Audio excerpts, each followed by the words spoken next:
This is my review on the Proline Pro 2 chassis.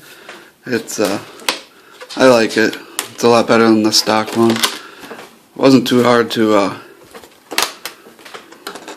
put together either. It comes disassembled.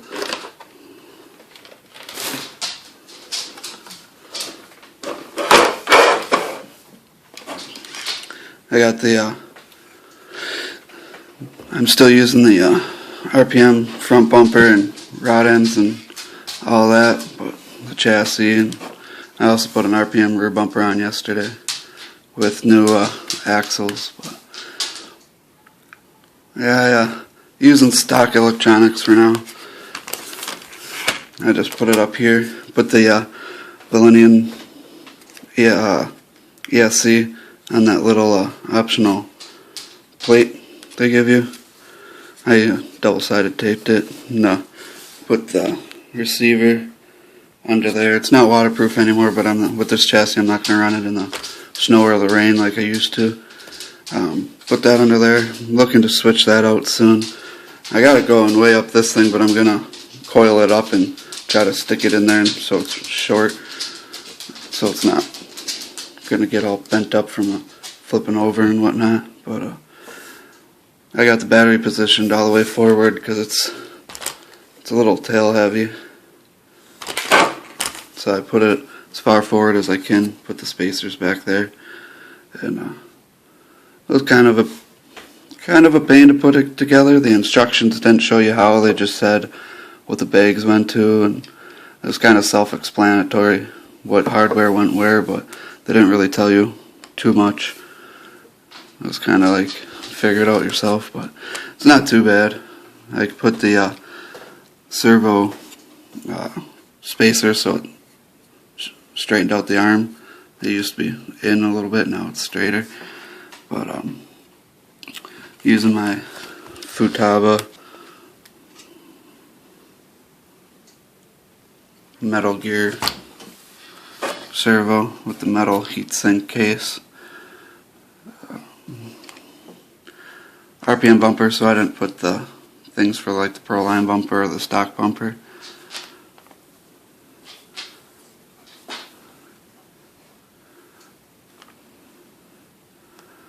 I didn't try it out too much. I just got to try it out in my cousin's basement, and it seems like it handles a lot better.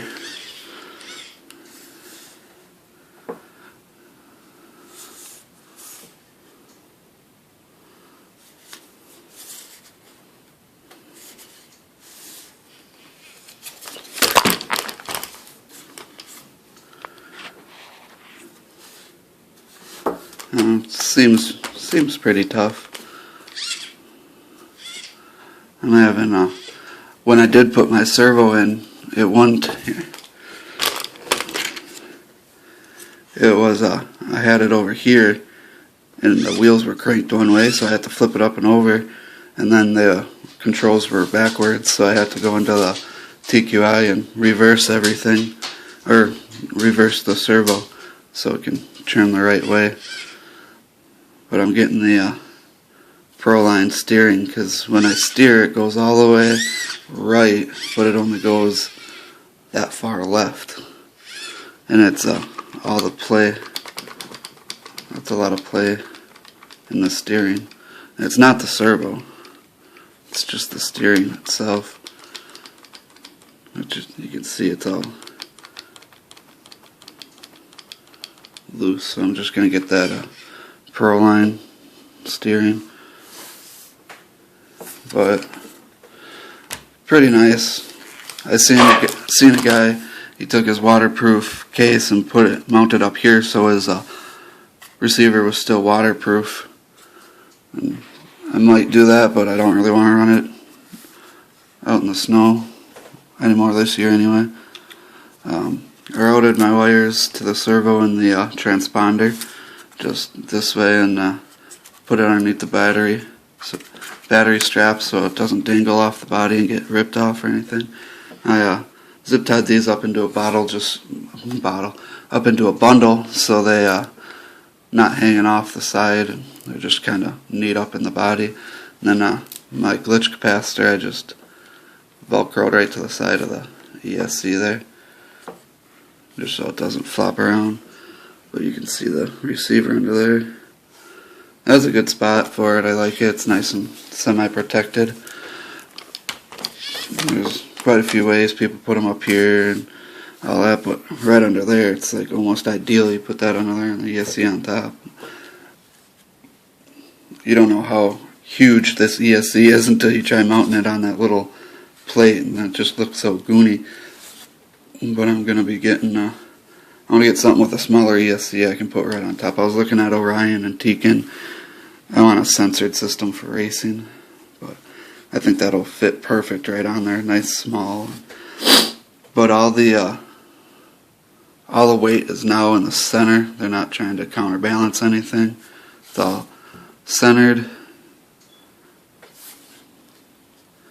I like it. Took a little bit for figure out where I wanted to put the battery and everything, and this side and that side on the battery holders, right here and right here, they are really loose. They won't tighten up. One side would tighten up really tight, and the other side would just keep going, almost like it was stripped out or something. But it works. It's holding it in place. It won't go anywhere. This Thursday I won't have a running video of it, but next Thursday, about a week, about probably a week from now, I'll have a running video of this one and a couple other people that have this same exact chassis. I'll have running videos up of them, see how they do on our indoor carpet track, see if against the stock ones and the SC10s. It's I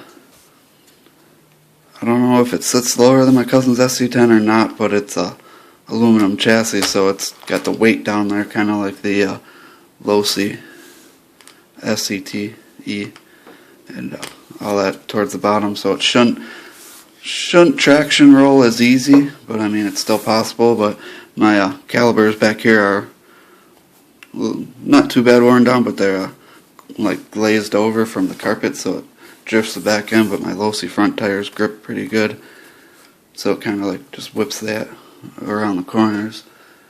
But I'm gonna be looking at getting the Proline Pro Track kit later on, just see how this setup goes. I want to get the shocks off the new low center of gravity 4x4. They got the threaded aluminum body true big bores. I want to see if they just sell them separately, see if they fit on here, see how they work, because it's got that more weight with the chassis now, so it's going to throw out the whole setup a little bit. But I think it would be perfect for those true big bores that come on that 4x4. I think it would be a really super nice setup, but we'll see how that goes. And RPM hybrid transmission, I think, would be the next. After the Proline steering, the RPM transmission, I think, is how it's going to go in order. We'll see. But this is the Proline Pro 2 low center gravity chassis.